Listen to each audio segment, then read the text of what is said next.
Gateway to the Black Hills or the City of Presidents, Rapid City, South Dakota is the subject of episode 95 of The Family Vacationer, and it starts right now. Welcome to The Family Vacationer with Rob and Danny.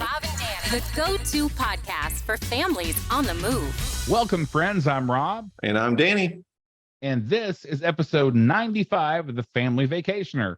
We're so glad to have you with us again this week. If you missed last week, Danny took a look at the awesome southern city of Memphis, Tennessee. Truly a unique town with so much history, musical and otherwise. So definitely go back and give that episode a listen. Next week, we'll be starting a series on college towns across the U.S.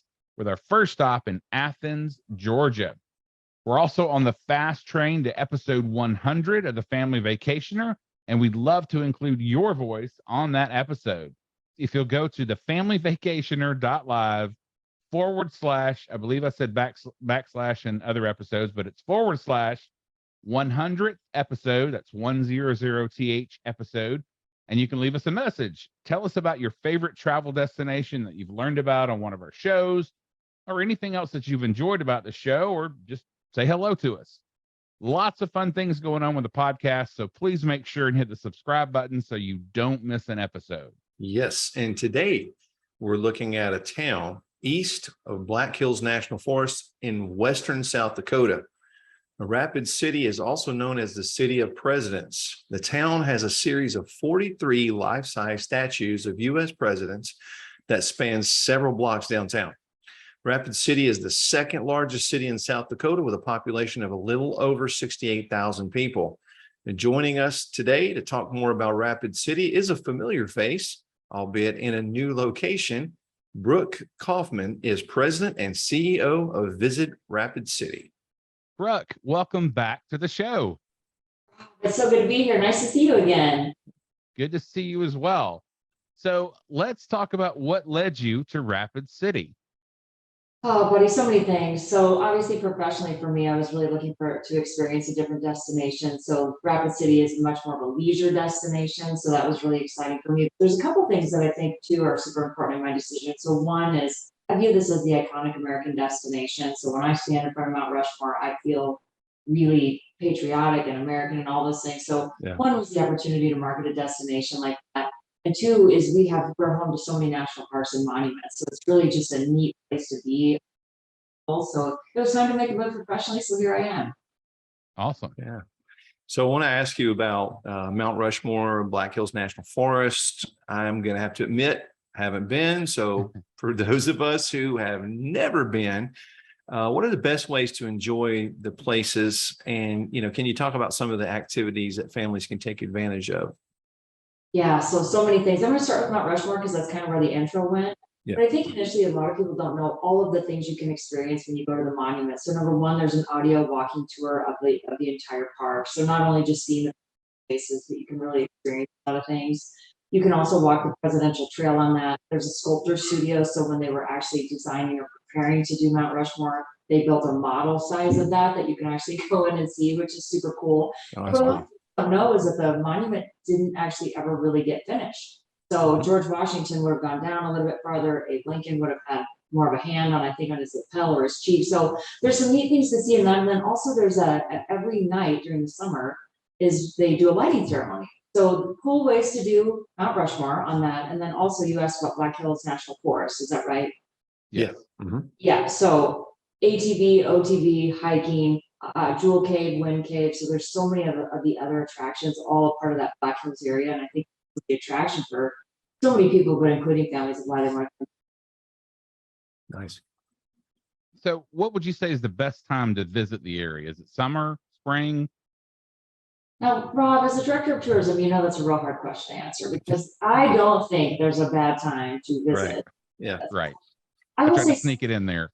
summer speed, right? Like we have winter, so people obviously come in the summer. A lot of people with kids, back to school, all those things. But I would say too, you can experience all the same things if you look at spring and fall. So no bad time. Summer's certainly the peak, but I can see it. Like I can see outside my window right now, and there's hundreds of kids in the main. So I would say shoulder seasons are a really nice time. Yeah. So, Rapid City, we know, is another one of these towns that has a really fun downtown area. So can you talk about everything there is to see and do in the downtown area? So one of the neat things, and I don't know how much time I have, you guys just cut me off, Danny, if you need to, but No, we want to hear it. Go. we're the city of presidents. So there is a sculpture of every president of the United States in our downtown area. So on every corner, you can go see Nixon or Kennedy or Carter or Abe Lincoln or you name it, right? So that's been really fun, and people love to do that in the downtown area. I'm going to sidestep off this a minute and say they haven't placed Donald Trump yet. So we get calls on that in my office almost every week right now to say, when are they going to place him? Where are they going to place him? So it's like this big secret. What we do know is that that's going to be 2023. So every time a president gets ready to get placed, it kind of creates this cool stir. So that's one of the neat things. Lots of people like to take that tour and get their pictures taken. But I would also say we've got that historic preservation walking tour, which is our buildings downtown. So we've got some neat history in that. Main Street Square, so you can come and do the splash pad or do ice skating in the winter, and then also some of the other things too would be like historical movie theaters, escape rooms, some of the things that you find in other destinations. But so many things. That's one of the reasons I love being way vibrant downtown. Lots of arts, culture, food. Which we should talk about food. Oh, we will. We're gonna talk about food. That's coming. That's yeah, absolutely. Cool. But first, let's talk about lodging, because when families are planning a visit, it's important to figure out where home base is going to be for the time that they're there. So can you talk about some family-friendly lodging options in Rapid City? So there's a couple. So I had to think long and hard about this because I was wondering if kids really gravitate to water. What do you guys think? That kind of the hotels they want to stay in, a pool. I know for us, if there's an indoor, if there's a pool, we're happy. So yeah. Okay, well, I was thinking like the 1928 Alex Johnson, which is really spectacular history. But as far as the water features for kids, we have a couple of them. So the Fairfield Inn is just right on the city limits, and they've got Waikiki Water Park. People love that. They come from all over the U.S., I think, to get into that thing year round. Best Western Dakota also has an indoor water feature. And then we've got another one too. That's the Holiday Inn off of I-90. So they don't have a water park, but they've got a pretty extensive water feature. We do have some nice price points for different people that want to experience different things with those water features. Yeah. So what are some of the larger festivals and events that take place in and around town? Well, this isn't family friendly, but it's worth mentioning. Does anyone know what starts August 5th? I do not. No. Motorcycle. Oh, okay. Sturgis. Yeah. Yeah, Sturgis. Yeah, that probably would not go on the family friendly list. Probably not. That's right. So Sturgis is just a little bit out of town, but that's coming up for us. But actually, I did curate a list that I thought would actually be more appropriate for people listening to this. Yeah. So one is we just finished, and they do this annually, the Hills Alive Christian Music Festival. So that's July every year. Sellout crowd, really big deal. We also are coming up on our Central States Fair and Rodeo. So that's in August. So carnival, petting zoo, kiddie events, all that fun stuff. So that'll be a big one. The Great American Pumpkin Festival, which is downtown in September. So that would be fun for people who want to visit the shoulder season. And then we have one of the largest powwows in the United States in November every year at the Monument. So that actually took a 2-year hiatus because of COVID. We are back in full force, and we'll see thousands of people for that. So beautiful, just really celebration of cultural tourism at its finest, cultural history at its finest. Sounds so cool. Sure. So cool. It does.